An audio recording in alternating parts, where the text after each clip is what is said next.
Hello everyone, আপনার Binance account থেকে অন্য একটি বাইন্যান্স অ্যাকাউন্টে কিভাবে ডলার ট্রান্সফার করবেন চলেন সেই নিয়মটাই আপনাদেরকে দেখাই। প্রথমেই আপনি চলে আসবেন আপনার মোবাইলের বাইন্যান্স অ্যাপে। আসার পর নিচে দেখবেন অ্যাসেট নামে একটি অপশন আছে, এই অপশনে ক্লিক করবেন এবং এখান থেকে দেখতে পারবেন নিচে বেশ কিছু অপশন রয়েছে, ডিপোজিট, উইথড্র, বাই, ট্রান্সফার। আপনি এখান থেকে উইথড্র নামে যে অপশন আছে এখানে ক্লিক করবেন। ক্লিক করার পর এখানে দুইটা অপশন পাবেন, P2P ট্রেডিং এবং উইথড্র। আপনি নিচে দেখতে পারবেন উইথড্র নামে যে অপশন, এখানে ক্লিক করবেন এবং এখানে ক্লিক করার পর এই ধরনের ইন্টারফেস চলে আসলে এখান থেকে আপনি কি উইথড্র করতে যাচ্ছেন বা পাঠাতে যাচ্ছেন সেটা দিতে হবে। তো আমি যেহেতু ডলার পাঠাবো সেক্ষেত্রে ইউএসডিটি অপশন দেখতে পাচ্ছেন, এখানে ক্লিক করলাম এবং এখানে কিন্তু দুইটা অপশন চলে এসেছে, একটা হচ্ছে send by email phone ID এবং অন্যটি হচ্ছে send by crypto network.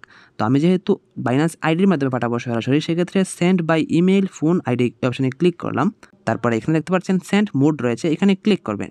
Click করার পর আপনি কি ইমেইলের মাধ্যমে পাঠাবেন নাকি ফোন নাম্বারের মাধ্যমে পাঠাবেন নাকি বাইন্যান্স আইডির মাধ্যমে পাঠাবেন সেটা দিয়ে দিবেন। আমি এখান থেকে বাইন্যান্স আইডি দিলাম।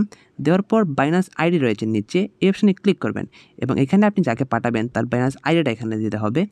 বাইন্যান্স আইডিটা দিয়ে দিবেন। দেওয়ার পর দেখতে পাচ্ছেন উইথড্র অ্যামাউন্ট, এখানে ক্লিক করবেন এবং আপনি কত অ্যামাউন্ট পাঠাতে যাচ্ছেন বা কত ডলার পাঠাতে যাচ্ছেন সেই ডলারটা এখানে দিয়ে দিবেন।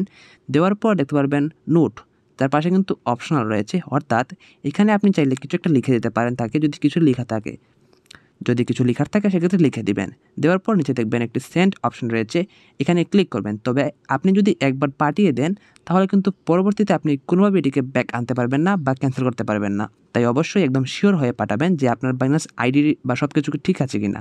সব কিছু যদি ঠিক থাকে সেক্ষেত্রে নিচে দেখতে পারবেন সেন্ড নামে একটি অপশন আছে, এই অপশনে ক্লিক করবেন। এই অপশনে ক্লিক করার পর আপনার বাইন্যান্স অ্যাকাউন্টের যে ইমেল অ্যাড্রেস রয়েছে সেটাতে একটি কোড যেতে পারে, সেই কোডটি দিয়ে দিবেন।